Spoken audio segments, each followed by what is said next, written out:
Fala moçada, tudo bem com vocês ou não? Vamos dar sequência agora à região sul e vamos trabalhar um pouquinho dos seus aspectos humanos, demográficos, de ocupação territorial ao longo do seu processo histórico, ok? Bora lá, pessoal. Vamos falar então sobre a ocupação e o povoamento da região sul do Brasil. Como é que foi? Como é que se deu isso? Nada melhor do que espacializar, né, pessoal? Eis aí para vocês um mapa, novamente, da porção sul do Brasil. Ok? Vamos trabalhar aí, pessoal, por momentos importantes dessa história, tá? A começar aí, ó, do século XVII. Aí vocês vão me perguntar assim, pô, professor, mas antes do século XVII não tinha ninguém aí? Tinha os habitantes locais, né, pessoal? Os indígenas, né? Nós só vamos observar um pouquinho de ocupação aí, pessoal, a partir do século XVII, com missões jesuítas. E diga-se de passagem que essas missões jesuítas aí, pessoal, tinham um forte viés de catequização dos índios, né, dos indígenas. E muitos desses jesuítas eram espanhóis e não portugueses, tá, pessoal? Então isso aí gerou um problema muito grande, porque, ó, inicialmente eles montaram suas bases aí, digamos assim, em Guaíra, né, no atual estado do Paraná, e também no local chamado Tapes, né? Seria ali uma cidade no Rio Grande do Sul, atual Tapes, né? Vocês vão perceber, pessoal, que entre uma e outra tem uma distância considerável, né? Ou seja, os jesuítas estavam buscando se estabelecer em áreas diversas aí, e óbvio que isso daí para a coroa portuguesa não era visto com bons olhos. Por quê? Porque para eles significava o avanço aí do poderio espanhol, certo? E isso aí ficou muito evidente, pessoal, nessa região aqui do Rio Grande do Sul, ó, no noroeste do Rio Grande do Sul, na região chamada região das Missões, né? Onde até hoje nós temos a cidade de São Miguel Arcanjo, aí um patrimônio arqueológico, né? O que sobrou de uma igreja, de uma área de catequização jesuíta, né? Na cidade de São Miguel Arcanjo, no Rio Grande do Sul. Obviamente isso não era bem visto pela coroa portuguesa, logo essas missões jesuítas foram destruídas por bandeirantes, né? A missão das bandeiras, lembra disso? Desvencilhar aí, desbravar novas terras, descobrir novos recursos e também, por que não, combater inimigos, né, pessoal? Combater oponentes aí, no caso aí os espanhóis, né, para não ganhar terreno. Mas tem que imaginar que nesse momento aí, pessoal, o Brasil, a colônia Brasil, enquanto colônia, não tinha ainda as fronteiras bem definidas, né? Então era realmente um ponto de disputa entre portugueses e espanhóis, né, pessoal? A começar do fato que pelo Tratado de Tordesilhas já deveria ser espanhol isso daí, né? Não deveria nem ser português, mas nós sabemos que a história foi um pouco diferente, né? Pois bem, dando um salto aí, pessoal, século XVIII, nós temos aí inicialmente a entrada de colonos açorianos, ou seja, portugueses das ilhas de Açores, né, do arquipélago de Açores, vieram para ocupar o que hoje nós chamamos região sul do Brasil. E eles chegaram e fundaram cidades importantes, pessoal, como por exemplo Porto dos Casais, que hoje nós chamamos aí de Porto Alegre, capital do Rio Grande do Sul, né? E eles habitaram também a ilha de Santa Catarina, pessoal, que hoje nós conhecemos como Florianópolis, ou seja, duas capitais de estados que tiveram seu início mediante colonização açoriana, ou seja, portugueses que vieram para cá, amando mesmo da coroa portuguesa, para habitar essas regiões. Por quê, pessoal? A partir do momento que você habita, que você ocupa, que você povoa, você está defendendo essa terra contra a invasão de outros povos, no caso aí seriam os espanhóis, certo? Mas o século XVIII, pessoal, ele ficou muito marcado também pela ocupação de uma área importantíssima do Rio Grande do Sul, chamada de Campanha Gaúcha, que está em destaque aí no mapa. Qual que é a característica principal da Campanha Gaúcha, pessoal? Nós já vimos na aula passada, tá?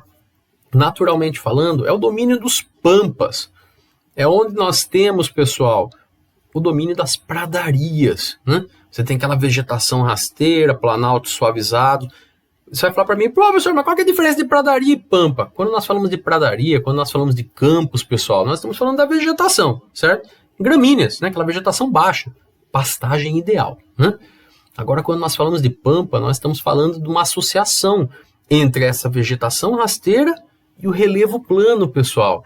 Vegetação rasteira, muitas gramíneas e relevo plano é ideal para quê? Sim, pessoal, para pecuária extensiva. Então, a forma que os portugueses encontraram de ocupar, se não com pessoas, mas com animais, essa região aí, foi exatamente com a pecuária extensiva. Então, nós temos aí a pecuária sendo praticada já no século XVIII, pessoal, por meio aí desses portugueses, certo? Então você teve uma ocupação luso-brasileira, porque já tinham também habitantes que já eram nascidos aqui na colônia, né, que também foram para lá para ocupar essa região. Grandes propriedades, ou seja, latifúndios, que lá eles chamam de estâncias. Então se aproveitaram da característica natural do local, da geografia local, para desenvolver uma atividade econômica importante, que até hoje é base da economia dessa região, como nós vamos ver na aula que vem, certo? Então até hoje na região da Campanha Gaúcha você tem aí a ocupação dessa área mediante a atividade da pecuária extensiva de corte, né, pessoal? Produção de carne, certo? Soma-se a isso, pessoal, que ao sul do atual Rio Grande do Sul, nós tínhamos a província Cisplatina, ocupada por espanhóis. Então, a partir do momento que você cria uma barreira, como vocês podem ver, a Campanha Gaúcha pegava boa parte da fronteira do Rio Grande do Sul com o Uruguai, né? Ou, no caso aí, do Rio Grande do Sul com a até então província Cisplatina, que pertencia à Espanha. Então era uma forma dos portugueses defenderem o território, né, ocupar essa região fronteiriça e não deixar os espanhóis avançarem em direção ao, então, território da colônia portuguesa. Ok? Vamos dar mais um salto aí, pessoal. Agora nós já partimos para o século XIX, pessoal. O Brasil já independente de Portugal, vivendo a época aí do Império. Havia, sim, a preocupação ainda de ocupar essa região sul, principalmente porque outros países já estavam também com a sua independência, né, como é o caso da Argentina, como é o caso do Uruguai, como é o caso do Paraguai, e países vizinhos aí do sul do Brasil, né, e países que também estavam em processo de formação territorial e formação de fronteiras, pessoal. Então havia uma preocupação por parte do nosso imperador de ocupar essa região de maneira efetiva. É aí que nós temos no século XIX, pessoal, a ocupação da chamada região das matas. Seria a região central da região sul do Brasil, tá? Como vocês podem ver aí no mapa, né? O centro-sul do Paraná, região central ali de Santa Catarina, quase Santa Catarina inteira, né, pessoal? E o norte do Rio Grande do Sul. É uma região onde o relevo é um pouco mais elevado, você tem ali planaltos, né? É onde nós temos o domínio das araucárias, ou pelo menos tínhamos, né, pessoal? Porque hoje o domínio das araucárias também está bem escasso, né? Mas na época, então, era o domínio das araucárias. Soma-se a isso, pessoal, que o Brasil passa também de império para a república. O Brasil passa, pessoal, de uma mão de obra escrava para uma mão de obra livre. A partir do momento que você tem aí uma escassez de mão de obra, pessoal, é necessário também a entrada de imigrantes, né? Só que detalhe, né, moçada? Assim, os colonos que para cá vieram, principalmente aí alemães, italianos, os eslavos, quando a gente fala de eslavo, a gente está falando de polonês, ucraniano, russo, né, aquele pessoal que ocupa aquela porção central da Europa. Os primeiros vieram amando, literalmente, do imperador, né, Dom Pedro II. E detalhe maior ainda, pessoal, havia uma preocupação muito grande por parte do governo brasileiro na época de embranquecer a nossa população, ou seja, a nossa população que na época o que tinha de princípio era uma grande miscigenação, né, entre o elemento português, né, o branco, o indígena, o negro escravizado, era uma grande miscigenação. Então a população brasileira da época, a população local, realmente tinha um tom de pele mais escuro. E havia uma preocupação por parte aí da elite brasileira da época de embranquecer a população brasileira. Então é muito curioso isso daí, pessoal. O próprio autor da apostila cita aí essa questão aí do embranquecimento. Tanto é que muitos que vieram aqui para se estabelecer na região sul do Brasil, sejam alemães, italianos e muitos desses eslavos, acabaram adquirindo terras por parte do governo brasileiro da época. Ganharam, pessoal, pequenas e médias propriedades. Então é muito curioso, né? Porque o restante do Brasil todo, principalmente se considerarmos o Nordeste, tem uma tradição ali latifundiária, grandes extensões de terra na mão de poucas pessoas. O Sul já começa diferente, começa com pequenas e médias propriedades, sendo distribuídas para essas famílias para que pudessem viver, para que pudessem plantar e desenvolver a sua vida. E curiosamente hoje a região Sul ela tem índices socioeconômicos muito adiante, muito acima do restante do país, né? O restante do país que eu falo seria a região norte e nordeste principalmente. Será que isso tem a ver com o seu processo de formação histórica? Com certeza, pessoal. Com certeza. Ok? Os melhores exemplos aí, ó, dessa ocupação da região das matas, pessoal. Nós temos Blumenau, Santa Catarina e Pomerode, também Santa Catarina, com ocupação alemã. Além de outras cidades também, né? Que a gente pode encontrar, São Leopoldo, por exemplo. Tem muita cidade aí que foi ocupada por alemães, né? Nós temos Prudentópolis, pessoal, na região central do Paraná, de ocupação ucraniana. Tem até uma igreja aí que vocês estão vendo aí da Católica Ortodoxa, é uma cidade muito linda, eu já tive a oportunidade de visitar lá, vale muito a pena, tá? E Um exemplo também é Garibaldi, no Rio Grande do Sul, com ocupação italiana, pessoal. Então nós tivemos sim a entrada de muitos imigrantes aí a partir do século XIX na chamada região das matas, ok? Pois bem, pessoal, a região mais recente de ocupação aí do sul do Brasil é o chamado norte do Paraná, em destaque aqui no mapa, tá? Isso só vai ocorrer no século XX, tá? Principalmente entre as décadas de 1920 e 1950, e isso se deu graças à expansão da cafeicultura paulista pelos solos de terra roxa.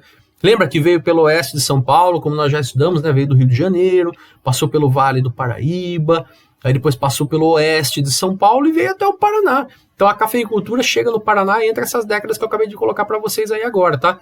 Diga-se de passagem, pessoal, que esse norte do Paraná foi ocupado por brasileiros, né? Que já residiam no estado de São Paulo, por exemplo, ou ainda no estado de Minas Gerais e foram para essas fronteiras agrícolas, né, novas aí do Paraná, mas também por eslavos, como eu acabei de falar para vocês, russos, poloneses e ucranianos, e também japoneses. Lembra que nós falamos da região sudeste aí, pessoal? Nós tivemos a entrada de japoneses no oeste de São Paulo, região de Marília, por exemplo. Então, muitos foram para o norte do Paraná pela proximidade geográfica, coisa aí de 300, 400 quilômetros no máximo, né? Então, muitos japoneses se estabeleceram também no norte do Paraná. Ok? Agora vamos falar um pouquinho aí, pessoal, dos aspectos populacionais, tá? A região sul do Brasil é a terceira mais populosa, aproximadamente aí 15% da população brasileira. Só perde aí para o sudeste e para a região nordeste, né, que ainda é uma região muito populosa, certo? Agora uma coisa que chama muito atenção, pessoal, na região sul é a boa distribuição da população entre o litoral e o interior, tá? Por quê? Dá uma olhadinha aí, vamos espacializar, ó.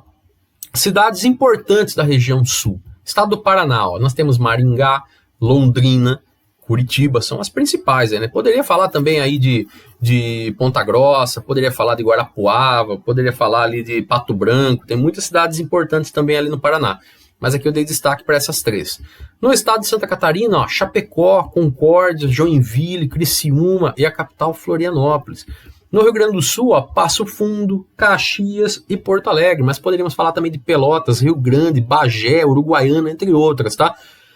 Curiosamente, pessoal, ao contrário de outras regiões, a região sul do Brasil ela tem uma distribuição demográfica interessante, ela tem uma densidade interessante entre o litoral e o interior. Muito disso vem da sua formação histórico-social, que nós acabamos de falar agora, né, pessoal? A tal da distribuição de pequenas e médias propriedades por parte do governo brasileiro para essas famílias que para lá se estabeleceram, tá? Então, olha aí mais uma consequência, uma melhor distribuição demográfica, certo?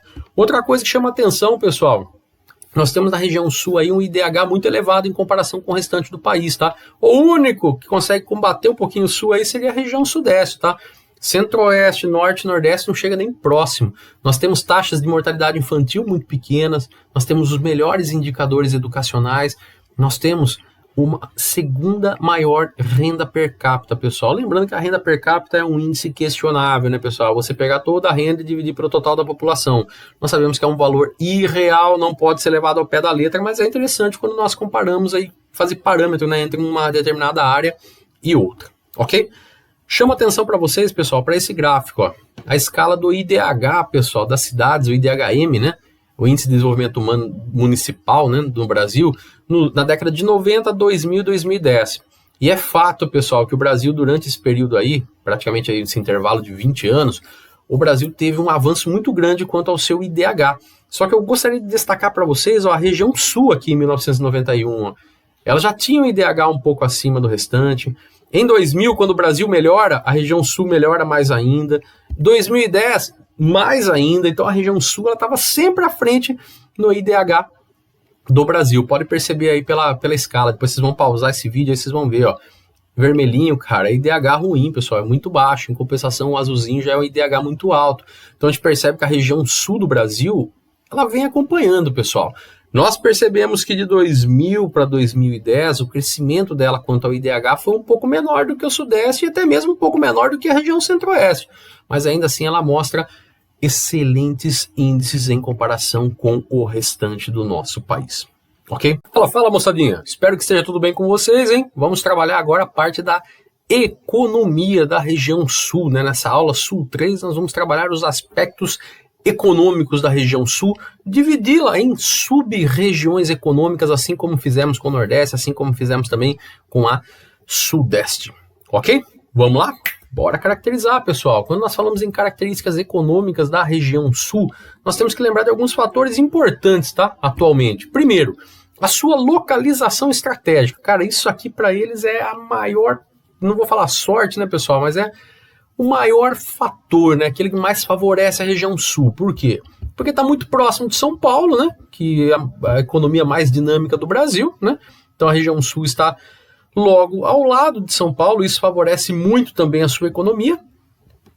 Tenta imaginar um pouquinho, pessoal. A industrialização começou em São Paulo, certo? Só que nós vimos já ao longo de várias aulas que por muitos fatores, toda aquela indústria que estava concentrada em São Paulo hoje está se desconcentrando, né?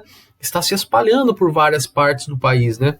Podemos ensejar aí várias coisas, né? Por exemplo, aluguéis caros, mão de obra mais cara em São Paulo, tudo isso daí fez as indústrias começarem a se espraiar, ou seja, procurar novos locais para se estabelecer. Soma-se a isso uma guerra fiscal, né? Estados que diminuem impostos para poder atrair essas empresas, isso criou realmente um processo muito forte de desconcentração, descentralização industrial, certo? Então, muitas indústrias que estavam sediadas em São Paulo hoje estão aí no estado do Paraná, no estado de Santa Catarina, Rio Grande do Sul, entre outros estados aí do Brasil, certo? Se não bastasse isso, pessoal, temos também, a partir da década de 1990, para ser mais específico, o ano de 1991, a criação do Mercosul, o Mercado Comum do Sul. E nisso, então, a região sul é mais privilegiada. Por quê? Porque está rodeada aí pelos nossos parceiros do Mercosul, sejam eles aí o Uruguai, a Argentina ou mesmo o Paraguai, certo? Soma-se a isso, pessoal, que nós temos na região sul pouco mais do que 50% da produção de grãos do Brasil. Então, nós podemos dizer, sim, que a região sul do Brasil é um celeiro agrícola, né, pessoal? Se não bastasse isso, uma expressiva pecuária, seja ela bovina, suína, ovina e também avícola. Então, a atividade pecuária é muito forte da região sul. E uma infraestrutura portuária digna desse poderio econômico, tá? Temos aí grandes portos, como por exemplo de Rio Grande, lá no Rio Grande do Sul. Nós temos em Imbituba, em Santa Catarina, o Porto de Itajaí, também em Santa Catarina, e o Porto de Paranaguá, no estado do Paraná. Então tudo isso daí configura uma grande potência econômica, pessoal. Você tem uma localização estratégica, proximidade com grandes parceiros, uma elevada produtividade agropecuária e uma estrutura portuária digna para exportar tudo isso daí, ok? Pois bem, sabendo isso, pessoal, nós vamos agora dividir a região sul em micro-regiões ou sub-regiões econômicas para ficar melhor, para ficar mais fácil o seu estudo, ok? Vamos iniciar pelo norte do Paraná, pessoal. O norte do Paraná é a região economicamente mais dinâmica hoje do sul, tá? Nós temos aí realmente uma região hoje que tem um dinamismo econômico exemplar, tá? É um prolongamento da economia do oeste de São Paulo, ou seja, o agro ali ainda é muito forte e muito significativo, mas nós vamos dividir essa sub-região em regiões menores, pessoal. Nós temos o Norte Velho, tá? É onde começou aí a atividade da cafeicultura, né, que veio do estado de São Paulo, só que atualmente esse solo de terra roxa já está muito desgastado por causa da monocultura e essa região ela acaba sendo ocupada aí pela pecuária extensiva, ou seja, aproveita-se as pastagens ali para criar animais, tá? Temos o chamado Norte Novo, que é onde nós podemos encontrar duas grandes cidades, né, Maringá e Londrina, dois grandes centros econômicos do estado do Paraná, certo? E atualmente aqui ainda nós temos como forte a cafeicultura. E temos o novíssimo norte do Paraná, pessoal, onde a policultura comercial chegou bombando, tá? Você tem produção de soja, tem produção de milho, tem produção de algodão, cana, trigo. Então é uma região aí curiosa quanto à produção agrícola, ok? Mais uma sub-região, pessoal, o Planalto Paranaense. Coloquei para vocês na cor mais verdinha, né? É onde nós temos uma metrópole regional, né, cara? Curitiba, capital do Paraná. É onde nós temos as indústrias do estado do Paraná. Para falar a verdade, pessoal, o Planalto Paranaense pega praticamente metade do estado do Paraná. Então você vai ter aí realmente um centro industrial. Você vai ter indústrias, por exemplo, como papel, né? Celulose, petroquímica, têxtil, alimentícia, automobilística, próxima à região aí de Curitiba. E tem uma coisa muito interessante para nós lembrarmos aí da grande Curitiba, né, pessoal? A sua proximidade com o estado de São Paulo. Quem já teve a oportunidade de rodar ali de Curitiba até a cidade de São Paulo, realmente apesar da rodovia não ser das melhores, né, que é a Regis Bittencourt, a famosa rodovia da morte, mas ainda assim você tem uma proximidade muito grande e isso acaba favorecendo. Soma-se a isso que Curitiba, pessoal, também está muito próxima do Porto de Paranaguá, como nós vimos no mapa do slide passado, tá? Soma-se a isso também que a hidrelétrica de Itaipu também não está tão distante, então tem uma oferta de energia muito interessante. Acaba sendo aí o Planalto Paranaense o foco da atividade industrial no Paraná, certo? Mas também tem uma forte agropecuária, pessoal, uma policultura comercial muito forte e destaque principalmente para a pecuária suína e pecuária leiteira. Por que pecuária suína e leiteira? Né? Porque nós temos aí uma disponibilidade menor, pessoal, de terras com relevo propício, né? Você vai ter uma área de planalto, uma área com muitos desníveis, e soma-se a isso as pequenas e médias propriedades que se formaram na região das matas, né, ali no centro do Paraná, favoreceu muito a atividade suína, né, pecuária suína, pequenos animais, né, e a leiteira, porque você não precisa ter um número tão grande de animais, né? Você não precisa ter uma produção tão grande como é o caso da produção de carne. Tá. Nessa região também, pessoal, também temos a extração do chamado xisto betuminoso, na região de São Mateus do Sul. Já estudamos em outras aulas aí, pessoal. O xisto betuminoso ele ocorre na chamada formação Irati, né? E nós temos aí uma usina piloto da Petrobras aí buscando a extração desse xisto betuminoso, estudando esses seus processos produtivos, para se tornar uma atividade viável, um recurso viável dentro de poucos anos aí, principalmente se pensarmos no término do petróleo, né? Na finitude do petróleo, o fato também do petróleo não ser renovável, ok? Mais duas sub-regiões. Nós temos aí o chamado Planalto Catarinense, pessoal. O Planalto Catarinense está localizado basicamente no chamado alto curso do Rio Uruguai, que está aqui, ó, dá uma olhadinha no mapa, ó, Rio Uruguai. Estão vendo? O que se destaca nessa região, pessoal, é a policultura. Mas é uma policultura de soja, milho, trigo, são policulturas são culturas que se aproveitam do clima e do relevo local. Por que eu falo do clima e do relevo local, pessoal? Porque ó, essa região de Chapecó, essa região de Concórdia, por exemplo, aí, ó, ela está na chamada região das matas, tá? Eu fiz questão de circular para vocês, na região das matas. Então você tem um relevo um pouco mais elevado, você tem desníveis, você tem planaltos. Então, assim, desde o início, o que se estabeleceu nessa região mediante a ocupação dos imigrantes foram as pequenas e médias propriedades. Hoje você vê o quê? Pecuária, principalmente suína e avícola, que são pequenos animais, o que nas pequenas e médias propriedades acaba favorecendo, certo? Como eu já falei para vocês, também uma policultura, você tem aí cultura da soja, do trigo, do milho, e também nessa região nós temos forte a fruticultura, obviamente de espécies que se aproveitam do clima local, pessoal, como é o caso da maçã, como é o caso do pêssego, como é o caso da uva, que são espécies que não sobrevivem com grande calor, né? E essa região é uma região um pouco mais elevada, é uma região com temperaturas um pouco mais amenas, né? Temperaturas um pouco mais baixas, e favorece muito esse processo, ok? É nessa região, pessoal, que nós temos sediadas aí grandes empresas, grandes grupos brasileiros, como é o caso da Seara, como é o caso da Perdigão, como é o caso da Aurora e como é o caso da Sadia, né? Que são grandes grupos aí dominantes no que nós chamamos aí de agro, né? Principalmente no que tem a ver aí com a pecuária suína e avícola voltada à sua produção industrial. Então, nós temos uma agroindústria muito forte nessa região, ok? Mais uma sub-região, galera, a encosta catarinense ou litoral catarinense, tá? Vamos dividir em 3 porções. Primeiro, o chamado Vale do Itajaí, né? É onde nós tivemos colonização alemã, destaque principalmente para a cidade de Joinville. É a principal área econômica do estado de Santa Catarina, pessoal. Por quê? Porque a dinâmica industrial ali é muito forte. Seja o setor têxtil, seja o metalúrgico, seja o setor mecânico, ou seja, produção aí de máquinas, ok?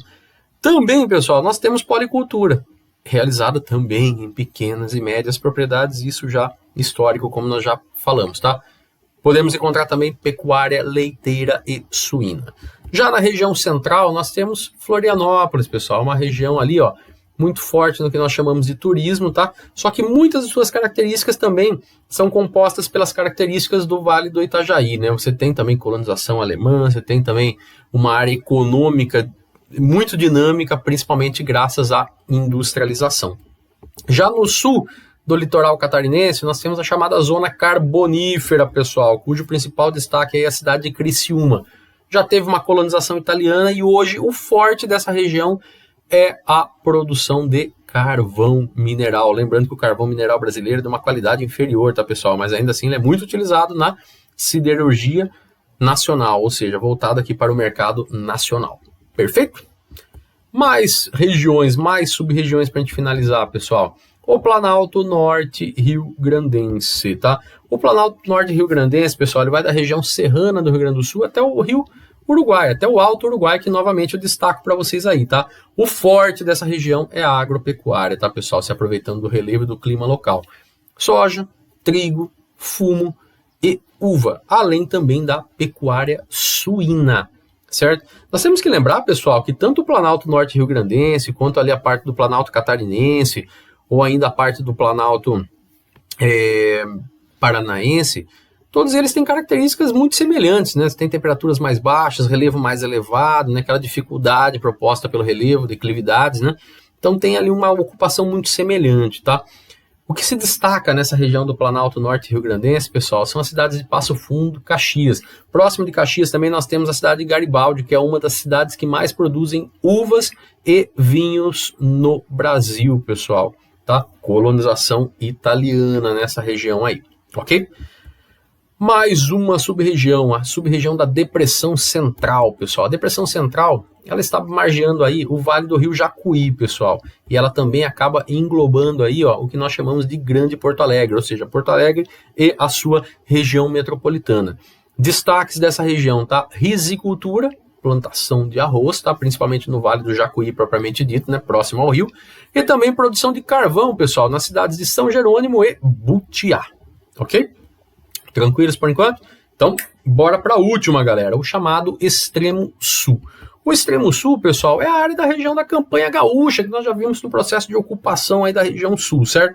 Mas também engloba a região lagunar, ou seja, a parte do litoral ali do Rio Grande do Sul, que é formado por muitas lagunas, como vocês viram pela leitura da apostila e por aulas passadas, tá? Predomínio, pessoal, da chamada pecuária extensiva, seja ela ovina ou bovina, favorecida em muito pelas características do Pampa Gaúcho, né? Você tem então aquele planalto suavizado, vegetação de gramíneas, muita pastagem disponível, tá, pessoal? Só tem isso? Não, tem uma agricultura comercial muito forte, você tem aí produção de arroz, tem produção de soja, tem produção de trigo. Lembrando, pessoal, que o trigo é uma espécie que necessita de clima subtropical, tá? Não pode ser tão quente. Então por isso que você tá vendo trigo em várias regiões aí do sul do Brasil, tá? Se não bastasse isso, também tem produção de carvão na cidade de Bagé e também temos indústria, centro industrial, pessoal, na cidade de Pelotas, ok? Então viram, pessoal, que a região sul do Brasil ela pode ser subdividida também em sub-regiões, né, econômicas, e todas elas têm a sua dinâmica particular.